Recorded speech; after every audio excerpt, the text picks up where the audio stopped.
এসছে চিপস দেখে দেখাতে দিয়ে দাও। ওরা ওরা বলে যে না, অনেকে এগুলোর ভিতরে নকল সিস্টেম করে আনি, নকল করে।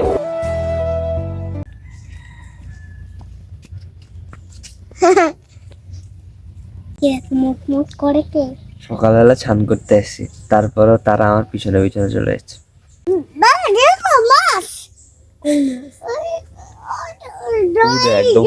কোনো মাছ দেয়া যায় না। হ্যাঁ,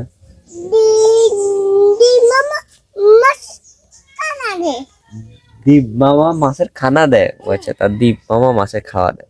এই যে দিক থেকে প্রচুর আলো চোখে পড়তেছে। তো hey guys, good morning and welcome to my new blog. তো এখন বাজে সকাল 8:30, আর আজকে সকাল 8টা বাজে ঘুম থেকে উঠছি আমি। তো সকাল 8টা বাজে ঘুম থেকে ওঠার কারণ হচ্ছে কি গাইস, আজকে আমার পরীক্ষা।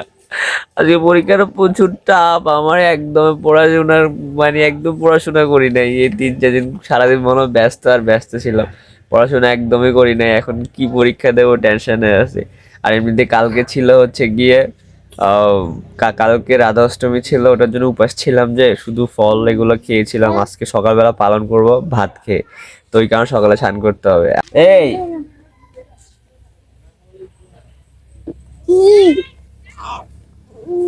বাবা, হ্যাঁ,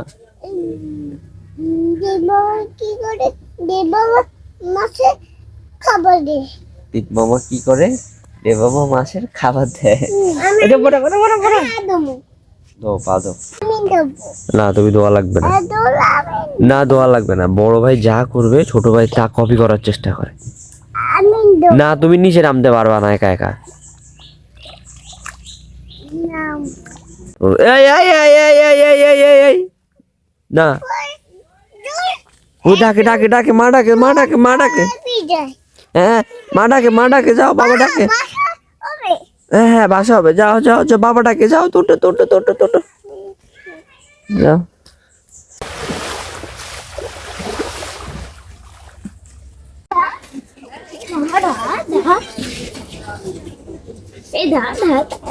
দুই ভাই সকালবেলা বাইরে দুষ্টামি শুরু হয়ে গেছে।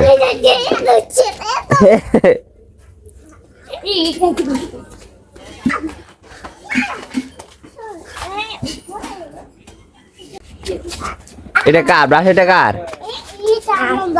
হ্যাঁ, তোমার ব্রাশ রুমে?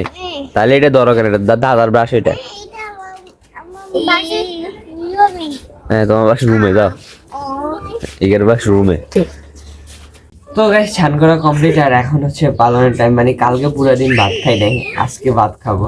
আর আজকে সকালের পালনের আইটেম হচ্ছে গিয়ে একটা শাক, তারপরে কুমড়া ভাজি, এরপরে হচ্ছে গিয়ে ছই ভাজি আর ভাত, আর সাথে ডালও আছে।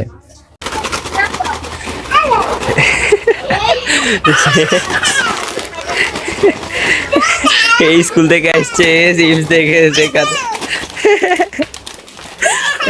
দিয়ে দাও। ওরা ওরা ওরা ওরা দইটা দিয়ে দিয়ে দাও। ওরে দোকান থেকে আইসক্রিম খাওয়া আনছি, আর এর জন্য চিপস আনছি। গাইস, শেপ পেন্সিল, তারপরে যে রাবার, সবগুলো রেখে চলে আসছি স্কুলে। এগুলো কই আসিল? তোর ব্যাগ থেকে কে নিছে? ও ক্লাস শেষ হওয়ার মাত্র পাশের ঘরের নন্দিনী আছে, নন্দিনী রুমে চলে গেছে। এখন কিছু নাই ব্যাগে। বাহ, স্কুল থেকে চলে এসছে।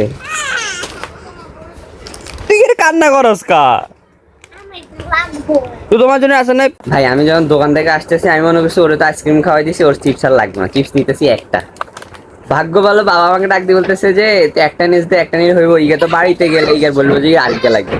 তো পরে আরে দুইটা নিছেন, ভাগ্য ভালো দুইটা, নাহলে একটা নিয়ে মারামারি যে লাগতো দুই ভাই। তো গাইস, ফাইনালি প্রায় 12টা বেজে এসছে, আর 30 মিনিটের মতো বাকি আছে। আর আমাকে এখন মাইজি যেতে হবে, কারণ আমার আজকে পরীক্ষা। তো গাইস, ফাইনালি রেডি হয়ে গেছি, আর দুপুরের খাওয়া দাওয়া কমপ্লিট, বেজে গেছে 12টা। তো এখন যাব পরীক্ষা দিতে। বাট চিন্তা করতেছি গাইস, কি পরীক্ষা দেবো আমি। কালকে পড়তে পারি না, পরশু পড়তে পারি, কালকে রাত্রে মনে হয় কিছুক্ষণ পড়ছি, জানি না কি হয়। আজকে মনে ওখানে শহীদ হয়ে যেতে হবে আমাকে পরীক্ষা দিতে গিয়ে। বাট ভাই আশীর্বাদ করেন যাতে পরীক্ষাটা মোটামুটি ভালো হয় আমার, কারণ যদি সহজ প্রশ্নগুলো আসে কিন্তু আজকে কিন্তু নাকি অঙ্ক আছে, আমাদের পরিসংখ্যানে অঙ্ক আছে নাকি, অঙ্ক জানি না কেমন হয়। আর যদি প্রশ্নগুলো ইজি আসে আই হোপ দিতে পারবো। তো গাইস আশীর্বাদ করবেন যাতে পরীক্ষাটা একটু ভালো করে দিতে পারি। তো গেলাম, আসতে মেলতে গাইস সন্ধ্যা হয়ে যাবে। Okay bye. তো গাইস ফাইনালি বেজে গেছে 8:12। ভাই আমার পরীক্ষা শেষ হয়েছে হচ্ছে গিয়ে 7:30 বাজে, আস্তে আস্তে প্রায় 7টা বেজে গেছে। তারপর আবার একটা কাজে বাইরে গেছি, মানে রুগী বাড়িতে গেছি, আর তাই ব্লগটা স্টার্ট করতে দেরি হয়ে গেছে। তবে আজকে গাইস পরীক্ষার মধ্যে একটা মজার কাহিনী করছে আমার সাথে, যেটা আমি আপনাদের সাথে একটু পরে শেয়ার করবো। তার আগে গাইস প্রচুর খিদা লাগছে। দুপুরবেলা প্রায় 12:30 11:30 বাজে খেয়ে গেছি যে, আর কিচ্ছু খাই নাই। ক্লাসের ভিতরে বসে বসে শুধু সুইংগাম চাবাইছি। তাই আগে পেট পূজা করে নিই, তারপর আপনাদের সাথে কথা বলতেছি মন খুলে। ওকে, আমি যখন নাস্তা করতে যাবো আমার বন্ধু চলে আসছে। আমরা খেয়ে ফেলছি, তুমি নিজে নিজে খাও। ওকে, তুমি তাহলে বাই। আসেনি বুটমুড়ি, আসেনি বেকেন, আসেনি দেন, আরে দেন বেকেন দেন। আমার একটা বন্ধু খেলা দেখতেছে আর একটা বন্ধু খেলতেছে, এই যে শাকিল ওর নাম। শাকিল, তুমি ক্যারাম খেলো? তুমি বল নাকি বন্ধু প্রো প্লেয়ার? বন্ধু না না এই যে এমনিতে এদিকে মিলাইলো। এই কি খেলা চলতে আছে, একজন আর খেলোয়াড় শিখে দেন না আরেকজন। ও কি মারি, আমি বন্ধু আবার কিন্তু অল্পতে গরম হয়েছে। এর পার্টনার যদি ভালো না খেলে প্রো প্লেয়ার। ঠিক ভালো খেলছি, তাই এক গেম দিছি মামা, এক গেম। গুড। ওই চলে এসছে আমার নাস্তা রে ভাই। মনে করেন নাকি খায়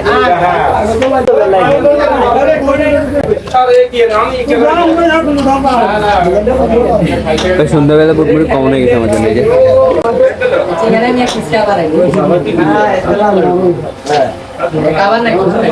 গাইজ আমার বন্ধু শর্ট দেখেন, বন্ধু কিন্তু অমাইক প্লেয়ার।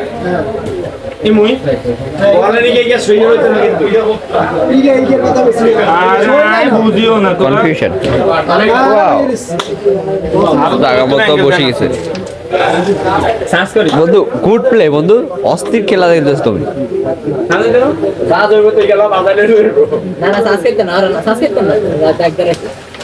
আরে রে হবে না।